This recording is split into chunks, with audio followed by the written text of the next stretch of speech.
Man, let me give y'all a little backdrop on this Devin Haney and this Gervonta Davis sparring situation. Man, I'm just gonna get into it, man. I believe Devin Haney and his father is obsessed with Tank Davis' success in his career. It's like I'm not saying there's nothing wrong with that. That's something to strive for and something that's a goal. And I always set goals. So there's nothing wrong with that, but just to be obsessed with another person's career, almost like almost like you want it for yourself instead of you wanting to be in that be in a similar situation is a big difference.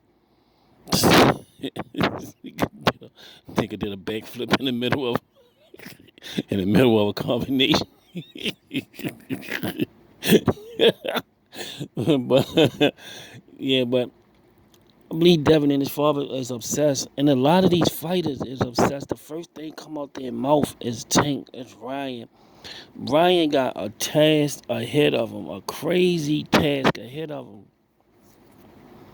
and the only thing he could think about is Gervonta Davis. I believe these fighters is obsessed with him, man, and he don't be thinking about these guys.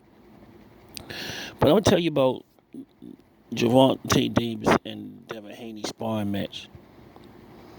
The last time they sparred when they was out to Vegas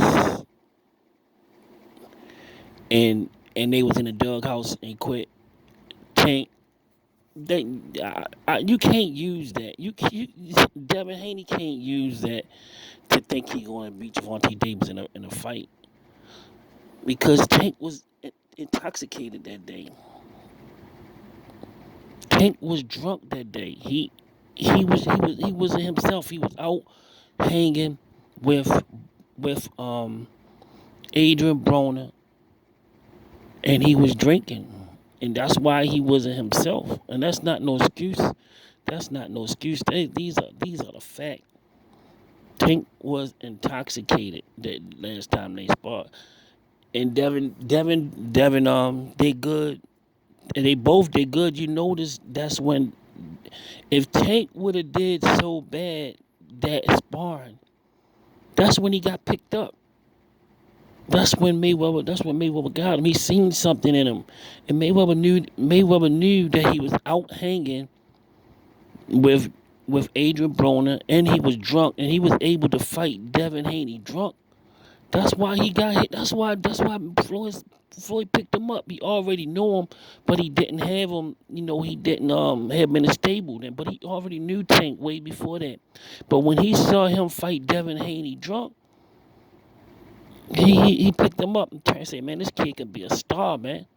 This kid can get in the ring with all this shit going on, all these professional boxers, all these people here, all these luminaries here, and box this young guy that's trying to take his head off, intoxicated, man. This guy can be a star, man. I see star written all over this guy. And Floyd know boxing, Floyd know the sport, and Floyd was right. Tank Davis was drunk that day. That's why Floyd Mayweather wanted. That's why Floyd picked him up, man. This is the truth, man. This is not nothing exaggerated. This is not nothing I heard. I heard this from somebody that was there. I heard this from one of Adrian Broner's sparring partners that was there. Tank was drinking. Tank was drinking. Somebody I can call right now and get on the phone to confirm it, but he'll never do that. But he was in Adrian Broner camp. A friend of mine was in Adrian Broner camp. I don't want to say his name because y'all ain't gonna know who it is. But my sources say, like everybody else got sources, I got sources too. Gervonta Davis was drunk that day he sparred. That's why Floyd Mayweather picked him up, man. He probably said, God damn it. And Mayweather seen him. Mayweather knew he was drunk. Mayweather knew he was saucy. He knew he was a little on the lip side. And he was still doing his thing against Devin Haney, who was sober. So he went on it. He went on to pick them up, man. It's nothing. It's nothing too big about that, man. It's nothing wrong with wanting your son to get into a big match, but he do not have the equipment, the power. He do not have the boxing skills to keep Tank off from Tank. Tank gonna start walking him down from the first round. He gonna start walking him down from the first round, and you are gonna see Devin getting dropped a lot of times in that fight.